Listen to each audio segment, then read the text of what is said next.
अशा पद्धतीचं कुठलीही सर्क्युलर सुद्धा काढलं गेलेलं नाहीये।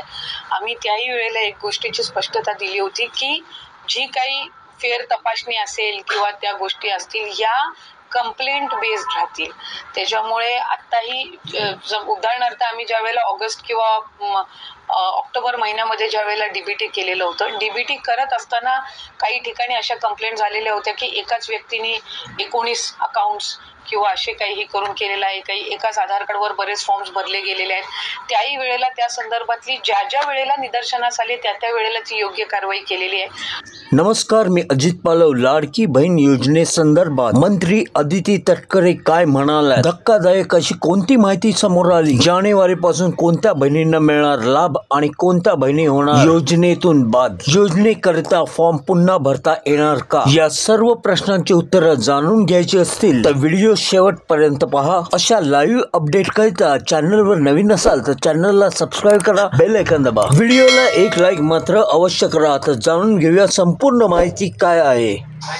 मी राज्याचे मुख्यमंत्री देवेंद्रजी फडणवीस साहेब आणि उपमुख्यमंत्री एकनाथजी शिंदे साहेब आणि आमच्या पक्षाचे राष्ट्रीय अध्यक्ष उपमुख्यमंत्री अजितदादांचे, प्रदेशचे आमचे अध्यक्ष आदरणीय तटकरे साहेब, प्रफुल्लभाई, सर्व मंत्रिमंडळातील सहकाऱ्यांचे आभार मानते की पुन्हा एकदा या विभागाची मंत्री म्हणून काम करण्याची मला संधी दिली।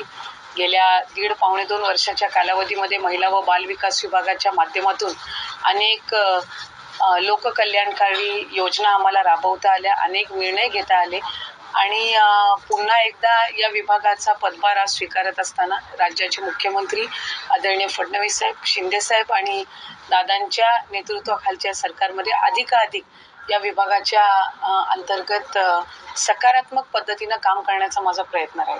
सरकार स्थापन झाल्यानंतर पहिला हप्ता खरं तर काल परवापासून सुरू झालेला आहे, मात्र नवीन वर्षातला पहिला हप्ता कधी येणार आहे?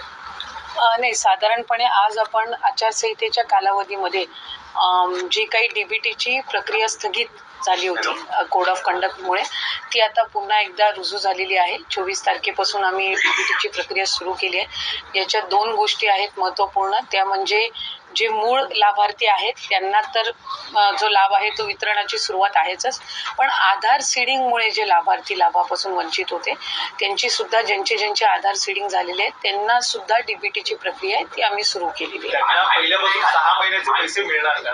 नाही, आम्ही सुरुवातीलाच ज्या वेळेला योजना जाहीर झालेली होती त्याच्यानंतर सुद्धा निकषांमध्ये एक गोष्ट जी नमूद करण्यात आलेली होती की जुलै आणि ऑगस्ट महिन्यामध्ये ज्या लाभार्थ्यांनी पात्र अर्ज त्यांचा दाखल केलेला आहे आणि जे अप्रूव्ड आहेत त्यांना त्या महिन्यापासूनचे त्या ठिकाणी मिळतील आणि त्याच्यानंतरचे जे आहेत ते ज्या महिन्यामध्ये त्यांनी रजिस्ट्रेशन केलेलं आहे तिथपासून निश्चितपणाने त्या महिन्याचा त्यांना लाभ हा मिळणार आहे।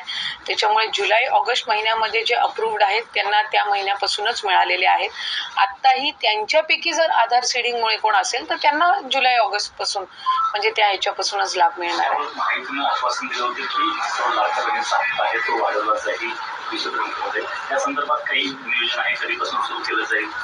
राज्याचे मुख्यमंत्री आदरणीय देवेंद्र फडणवीस साहेबांनी ज्या वेळेला पहिली पत्रकार परिषद घेतली त्याच वेळेला त्यांनी त्या संदर्भातली जी महायुतीच्या सरकारची भूमिका आहे ती त्या ठिकाणी स्पष्ट केली।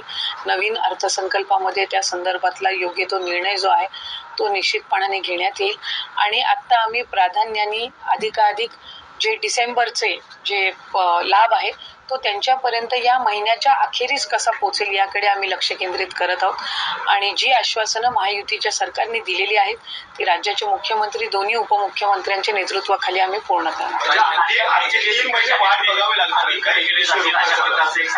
चर्चा होते की एक निकष जे आहेत ते कडकपणे केले जातील, अनेक महिला यामधून गाळल्या जातील, संख्या कमी होईल, अशा प्रकारची चर्चा आहे, काय स्पष्टीकरण? या ज्या सगळ्या चर्चा आहेत ते गेल्या अनेक दिवसांपासून वेगवेगळ्या माध्यमातून आम्हालाही ऐकायला मिळत आहे, पण कागदोपत्रावर किंवा लेखी कुठल्याही शासन निर्णयामध्ये कुठलाही बदल निकषांमध्ये करण्यात आलेला नाहीये। अशा पद्धतीचं कुठलीही सर्क्युलर सुद्धा काढलं गेलेलं नाहीये। आम्ही त्याही वेळेला एक गोष्टीची स्पष्टता दिली होती की जी काही फेर तपासणी असेल किंवा त्या गोष्टी असतील या कंप्लेंट बेस्ड राहतील। त्याच्यामुळे आत्ताही उदाहरणार्थ आम्ही ज्या वेळेला ऑगस्ट किंवा ऑक्टोबर महिन्यामध्ये ज्या वेळेला डीबीटी केलेलं होतं, डीबीटी करत असताना काही ठिकाणी अशा कंप्लेंट झालेल्या होत्या की एकाच व्यक्तीने 19 अकाउंट्स किंवा असे काही करून केलेलं आहे, काही एकाच आधार कार्डवर बरेच फॉर्म्स भरले गेलेले आहेत. त्याही वेळेला त्या संदर्भातली ज्या वेळेला निदर्शनास आले त्या वेळेला ती योग्य कारवाई केलेली आहे. आत्ताही कंप्लेंट बेस ज्या वेळेला येतील तेव्हा त्याचं क्रॉस व्हेरिफिकेशन केलं जाईल आणि जी काही त्या संदर्भातली योग्य कारवाई आहे ती केली जाईल. राहिलेल्या महिलांना पुन्हा अर्ज करता येणार आहे का?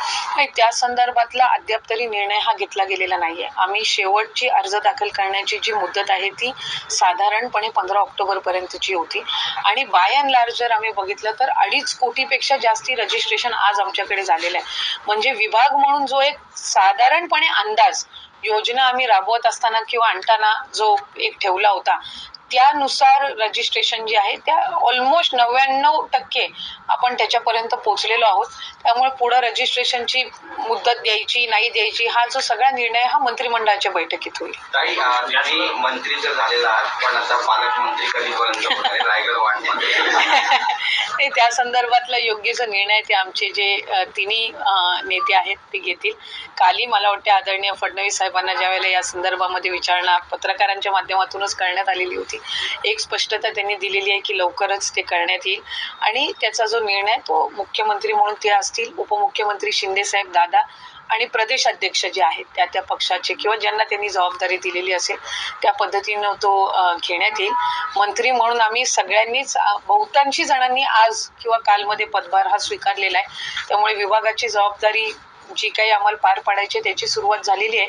मला खात्री आहे पालकमंत्रीची सुद्धा जी काही योग्य ती वेळ आहे चर्चेनुसार सकारात्मक पद्धतीनं ते त्याही वेळेला जाहीर होईल. लाडक्या बहिणीला तुम्ही हप्ता देता मात्र दुसरीकडे लाडकी बहीण सुरक्षित नाहीये अशा पद्धतीचं वारंवार दिसून येतं, कारण की कालचीच कल्याणमध्ये एक घटना असेल.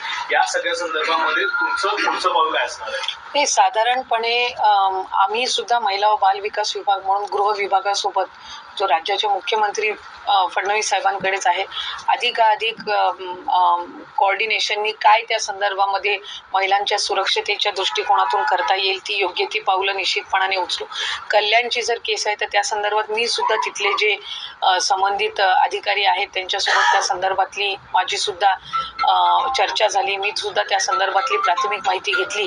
जे आरोपी आहेत दोन्ही म्हणजे ते आणि त्यांच्या पत्नी मला वाटते त्यांनाही अटक करण्यात आलेली आहे आणि त्या कायदेशीर ज्या बाबी आहेत त्या निश्चितपणाने सुरू झालेल्या आहेत आणि काल आणि आज आमची तीच भूमिका आहे की कडक शासन त्याला झालं पाहिजे. जास्तीत जास्त जी शिक्षा आहे अगदी फाशीपर्यंत जी शिक्षा आहे ती अशा ह्या गुन्हेगारांना निश्चितपणाने मिळाली पाहिजे. मी जो प्राथमिक माहिती घेतली त्यानुसार त्यांची काहीतरी आधी सुद्धा 1-2 गुन्ह्यांची काही पार्श्वभूमी आहे. काही त्यांनी मेंटली अनफिट असण्याचे सुद्धा काही सर्टिफिकेट दिलेले आहेत ज्याचे व्हेरिफिकेशन सुद्धा सुरू आहे. त्यामुळे त्या संदर्भातली जी योग्य ती कारवाई आहे ती निश्चितपणाने करण्यात येईल.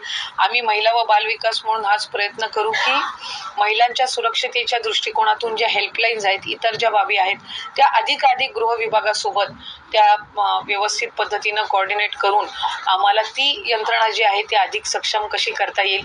तर या संदर्भातला जी पावलं आहेत ती आम्ही निश्चितपणाने उचलू. काही लाडकी बहिणीसाठी 15 ऑक्टोबरपर्यंतची मोडवेशी परंतु त्यांची आता वय 21 झालेली आहे.